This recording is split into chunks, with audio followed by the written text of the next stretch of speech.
Assalamu alaikum wa rahmatullahi wa barakatuh. Hello and welcome to Islamic Finance, this series of episodes tackling economics in Islam. In a world that seems only to care about money, and as wrong as the world might be, it is high time to talk about Islamic economics, which proved to be very solid in the face of the global financial crisis.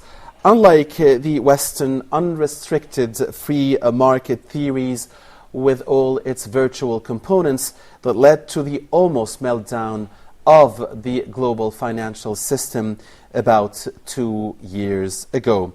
We'll be trying to tackle in this series individual financial dealings in Islam, Islamic bankings, stocks and Sharia, the word of Islam on monopoly, Islam on commercial deceit, on intellectual property, on consumer protection, and also the social aspect and dimension in the world of Islamic economics and much more, with the company of Sheikh Shadi Al-Sulaiman from Sydney, Australia, and he is a researcher in Islamic economics.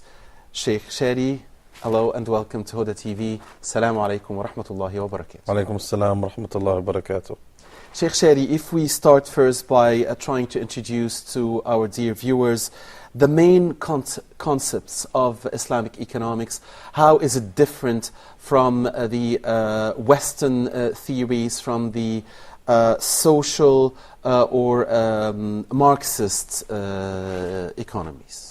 Bismillah, alhamdulillah, wa salatu wa salam ala rasulullah. All praise be to Allah subhanahu wa ta'ala and peace be upon His beloved Prophet Muhammad sallallahu alayhi wa sallam. We know that Islam came to perfect mankind's life. And the beauty about Islam is not that it just came as a religion to perfect the relationship of the servant of Allah with Allah, but also it came to perfect the relationship of the servant of Allah with others. And obviously there are many aspects in life that will deal with others. And one of those major things is transferring the property and the ownership of the property to others. And that's what we refer to al-bay'. And Allah subhanahu wa ta'ala makes it very clear in the Quran al-Kareem, وَأَحَلَّ اللَّهُ الْبَيْعَ وَحَرَّمَ الرِّبَى. Allah Azza wa Jal had permitted bay', buying and selling. And the concept of bay', the concept of buying and selling, is to transfer the ownership of this property, whatever the property can be, whether it's money, or whether it's a house, or whether it's something that has an Islamic value, to be transferred from one person to another. Now obviously we live in a time and era now where at the time of the Prophet ﷺ is different to our time, where buying and selling was a lot more restricted, a lot more smaller, and less population. But now with globalization and the vast and the great population of this world right now and the technology, obviously things have changed. We know that the most dominating system that we are experiencing right now and we live in is capitalism. And the one before there was socialism. And we know that capitalism is more focused on the interest of the individual. And socialism is more focused on the interest of the public.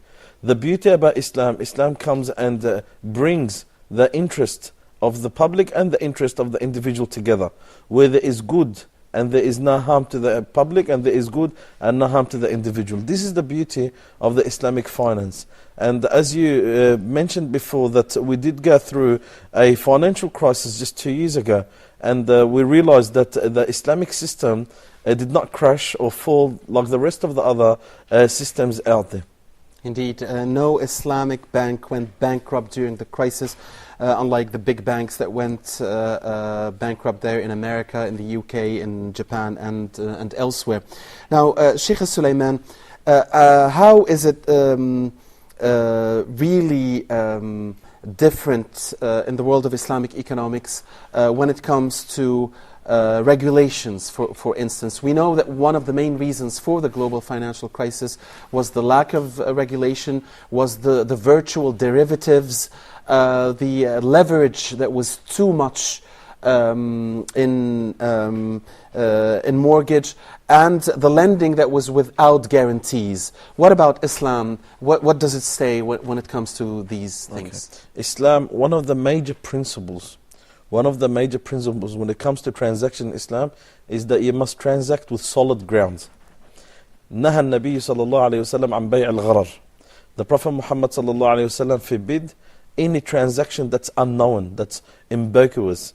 And this is one of the major reasons of the fall down of the financial systems in the past 2 years, whether it's capitalism or socialism, because we cannot buy and sell on something that's not clear.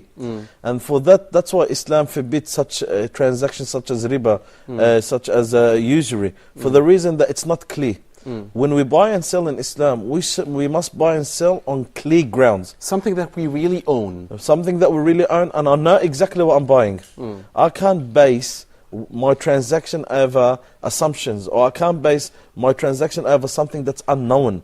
I can't buy something that's not clear for me, such as, for example, insurance.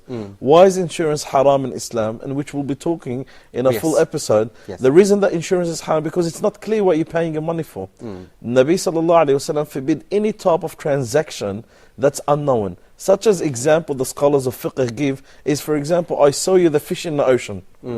And I haven't even caught that fish yet. So give me $10 and I saw you that fish.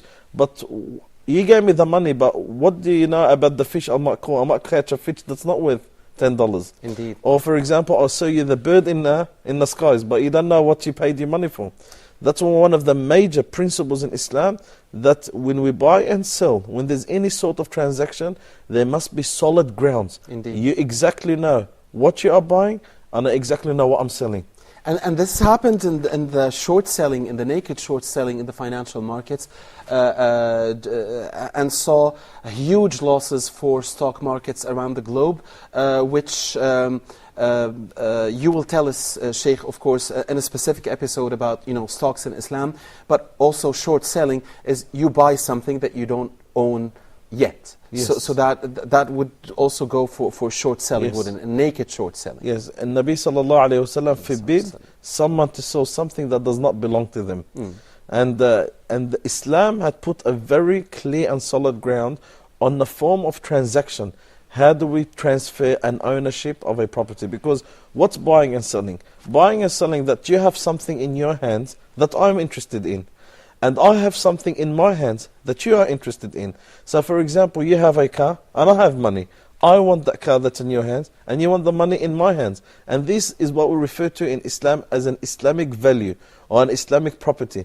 Now Islam, you need the money in my hands, I need the car in your hands. Islam comes and puts solid grounds on the transfer of this ownership. My money to be as your ownership, and your car to become my ownership. And this is all based, as the Prophet Muhammad ﷺ said, إِنَّمَا الْمُؤْمِنُونَ عَنْدَ شُرُوطِهِمْ, that the believers stick to their conditions. We stick to our conditions, and we are clear about what we had sold and what we had bought. And what had happened in that short selling is that people were selling things they don't own, and they haven't paid for as of yet, and then they would cover that short selling, but they already sold something they didn't own in the very beginning. Now, what about leveraging? Because the very high leverage was one also of the reasons of the financial meltdown. You have $1, but you're allowed to work in the financial markets maybe with 10. Or maybe with 100. What does Islam say about this type of leverage? Of course, Islam does not accept that, because you are dealing with something, first of all, you don't own it, okay? And secondly, you don't know what you're buying and you're selling. It's unclear. And anything in the buying and selling, any form of transaction in Islam that's unclear, it's rejected. As the Prophet Muhammad ﷺ makes it clear, this is bay' al-gharar, unclear form of transaction. It's not clear to me how much money I've got, and it's not clear to me what I'm buying, and it's not clear to me what I have sold. And that's why one of the major reasons that Islam focuses when it comes on Islamic finance or transaction is to avoid any sort of dispute. To avoid any sort of dispute. That's why I must be very clear with you from the first beginning when I sell you something, and you have to be very clear to me when you give me or when I buy something from you. This is one of the major reasons, is to avoid any sort of dispute. Right, and indeed, what had happened during the financial crisis is that we've had all these derivatives, and it caused a lot of problem. And it was acknowledged by those who put this system that it was a very wrong system from the very beginning to have, because it included virtual money, and there was money out there in the financial market maybe 5 or 10 times bigger than the real economies out there. So it was that virtual money that caused this collapse, and Islam, as you stressed, Sheikh, doesn't accept those virtual derivatives or virtual property or virtual money. Yes, Brother Muhammad, as I mentioned, that the difference between the Islamic finance and the capitalism system or the socialism system, that the Islamic finance is coming from Allah subhanahu wa ta'ala. It is a sharia. So this difference between what the Creator says and what the creation says, this difference between what Allah subhanahu wa ta'ala had put for us as a system and what a human being will put for you as a system. There's no doubt that what the human being had put for you as a system, there's wrongs in it and mistakes. But there is no doubt that what Allah had put for us, there is no wrongs in it and mistakes. Because Allah is perfect and everything that He puts for us is perfect. And that's why the Islamic finance is based on the Quran and the Sunnah. And the principles, the usul, the principles that are derived from the Quran and the Sunnah. This is what Islamic finance is about. It is based on what Allah subhanahu wa ta'ala says. It's based about the Prophet Muhammad sallallahu alaihi wasallam, what he says, and what the scholars had derived as principles that lay down that suits every time and era to the Day of Judgment. Indeed. And we are seeing now those who got into that financial mess trying to regulate. Everybody now, from the US to the UK and elsewhere, is trying to regulate their financial system in a way that wouldn't allow for the repeat of such a fiasco again. Now, Sheikh Sulaiman, could you talk to us about an expansion about more basic principles in the Islamic economics versus the Marxist ones, for instance, and the big difference there? There is a social dimension in Islamic economics, definitely, but it does care, as you said in the very beginning, about also the individual rights. So what is the if we put this in front of the Marxist theories, how can we make this quick comparison? As we mentioned, that the two main dominating systems that the world had been following is that you've got the capital system and you've got the social system. And we mentioned that the social system is focused on the interest of the public and gives very, very little to the individual. And the capital focuses on the interest of the individual and gives very, very little to the public. Islam comes and combines them in between. In accordance where there is an interest for the public, then Islam puts the law. And where there's an interest for the individual, Islam puts the law. And that's why, and if they clash, if the interest of the public clashes with the interest of the individual, then the Sharia says the interest of the public comes before the interest of the individual. All right. And this is more on that, Sheikh Sulaiman and dear viewers. Right after this very short break, in the second part, we'll be talking about the interests of the public and the interests of the individual in Islamic economics and ethics that individuals and states as well, and those responsible for the welfare of all should abide with to make for the welfare of everyone. Stay with us. Assalamu alaikum wa rahmatullahi wa barakatuh. We're here in the inaugural episode on Islamic finance, the concepts of Islamic economics, with Sheikh Hadi Sulaiman from Sydney, Australia. Sheikh Sulaiman, before the break, you were just about to introduce to us the concepts of the rights of the public and the rights of the individual in Islamic economics. And you said if there is a clash, of course, it's the public that gets these are the principles that the Sharia had laid down, derived from the Quran and the Sunnah. We know there's an individual and we know there's a public, and both of course need one another. Capitalism focuses on the individual without any restrictions, or maybe very, very little restrictions. What was the end outcome of that? That the rich became more rich and the poor became very poor. Very true. And this is what you see now. Very true. You see people are so rich, that some people, that they are so rich they become like, it's unbelievable how rich they are. And you've got people who are so poor. This is the outcome of capitalism. Right. Socialism is there's no justice. There's no rights. Freedom is taken away, and it's all becoming this slave. The individual becomes a slave in the hands of the government or in the hands of the system. Well, that's communism.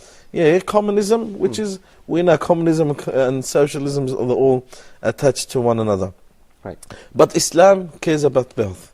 Okay, and Islam does not stop someone from becoming rich, but at the same time, Islam doesn't want people to be poor. Indeed. And that's why Islam puts a lot of system, and a lot of those systems that also the rich can also sympathize with the poor. As we know, there's the zakat system, and there is the beauty system, and the donation, and the waqf, endowments, and many other things that the rich can also help with the poor. As the Prophet Muhammad ﷺ, whenever he used to send out a delegation, or he used to send out someone as a messenger of his, he used to say to them, خُذْ مِنْ أَغْنِيَائِهِمْ أو مِنْ أَمْوَالِ أَغْنِيَائِهِمْ وَتُعْطَى إِلَى فُقَرَائِهِمْ. Take money from their rich and give it to their poor.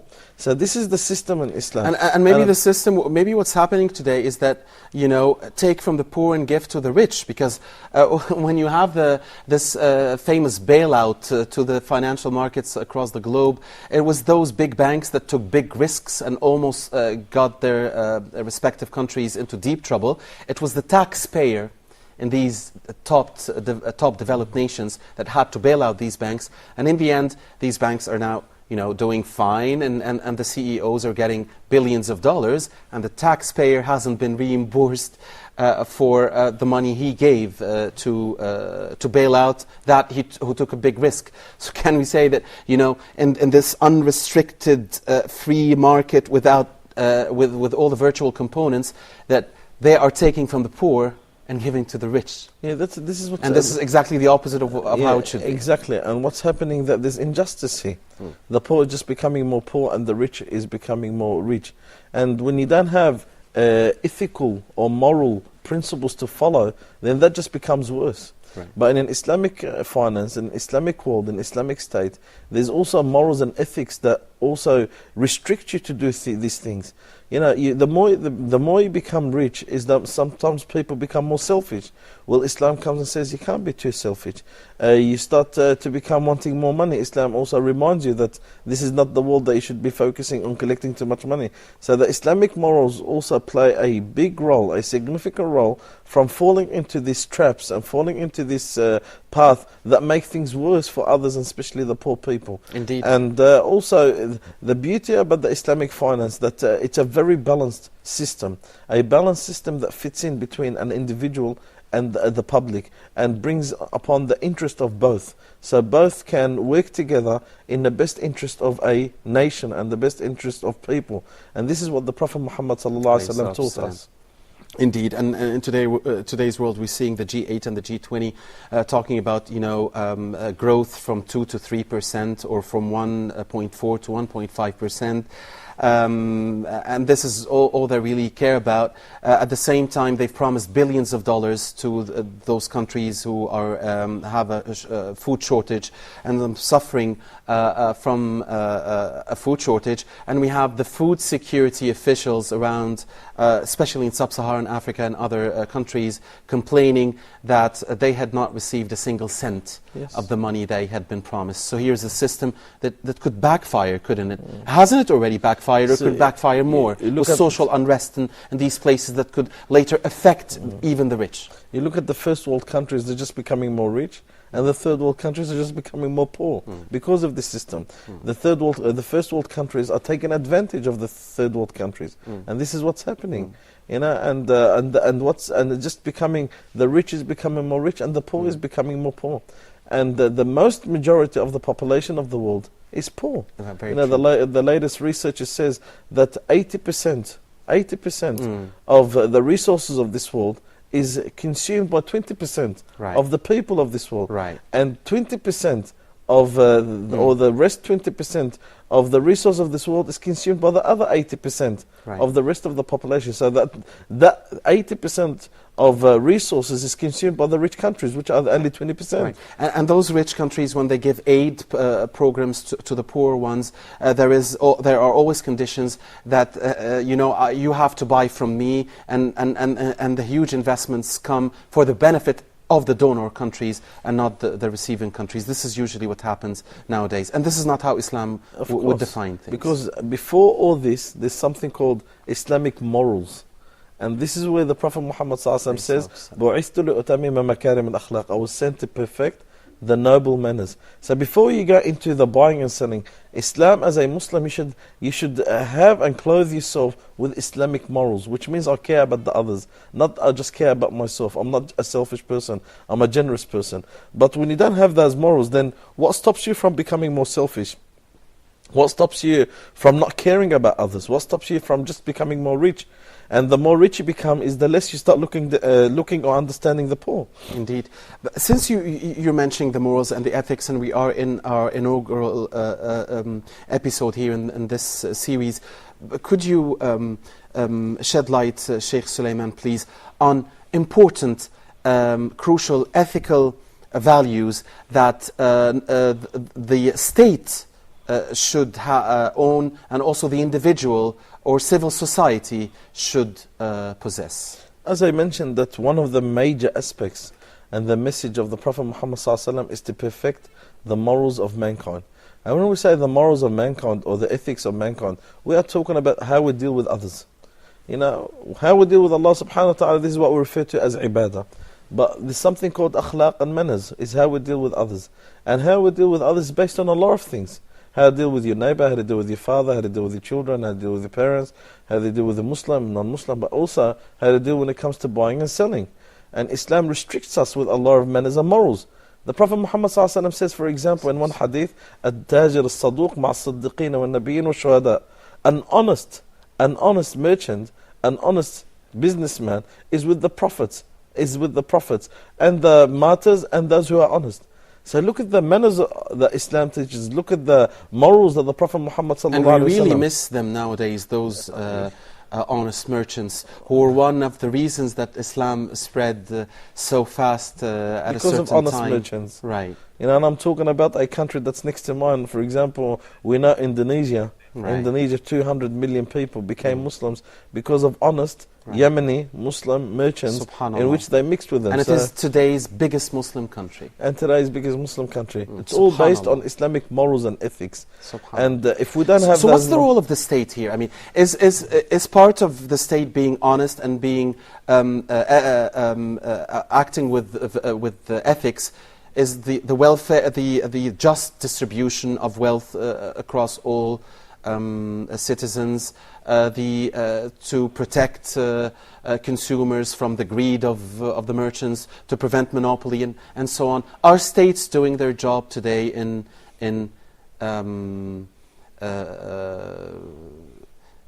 fairly trying to distribute wealth across all citizens? See, many of the states do not follow the Islamic system, and this is the unfortunate thing. We know that the most common and dominating system these days is the capital or the capitalism. But a lot now are realizing that that's not also working, especially after 2 years. 2 years ago, when there was the financial crisis, and people realized that banks that were established for over 100 years collapsed, but the Islamic banks that are established for just tens of years stayed solid, and they realized that Islam is the way. But as I mentioned, Islam does not just look at the benefit of the buyer, but also looks at the benefit and the interest of the seller. And when I have those Islamic ethics and morals, I'm not a selfish person that cares about myself. I also care about what I'm selling or what I'm giving out. And that's one of the things that I can't cheat. Cheating is a major thing when you buy and sell. And unfortunately, a lot of these days, when you buy something, you've been deceived and cheated. Right. And what happens? Not only that you lose, but you also bring enmity and hostility. And look at the beauty of Islam, how Islam covered all these aspects and made the person who buys and sells, not only who buys with honesty, but also as a da'i, as we mentioned, many people embraced Islam because of honest Islamic Muslim missions. Sheikh Shadi Al-Sulaiman from Sydney, Australia, research in Islamic economics. Thank you very much. We have to end it here. We're out of time in this inaugural episode on our series on Islamic economics. We'll be talking more in detail about Islamic banking, Islamic financing, Islam's view on monopoly, the role of the state and civil society in consumer protection, stocks and its dealings in Sharia, insurance and Islam's view on it, also Islam's view on mortgage, auctions, tender offers, and budget planning in Islam, and many other issues, inshallah, in the upcoming episodes. Again, Sheikh Shadi, thank you very much, and inshallah we'll be meeting in the upcoming episode very soon. Thank you, dear viewers, for watching us. Do stay with Huda TV until we meet again. Assalamu alaikum wa rahmatullahi wa barakatuh.